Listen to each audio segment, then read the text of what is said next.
How to add a timecode to video in DaVinci Resolve. First of all, open your project in DaVinci Resolve and go to the edit page where your timeline is. Make sure your clip is loaded on the timeline. Next, select the clip, then go to the Workspace tab in the top bar. From the drop-down menu, choose Data Born In. A box will appear where you can select the timecode you want by ticking the box. For this example, I will tick Record Timecode.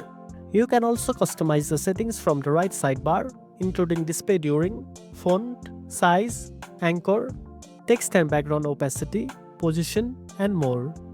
You will see these changes immediately in the viewer screen. Finally, close the window and play the video to preview the timecode overlay. And that's it. Now you know how to add a timecode to video in DaVinci Resolve. If you found this video helpful, don't forget to like, share, and subscribe for more tech tips. Thanks for watching, and I'll see you in the next one.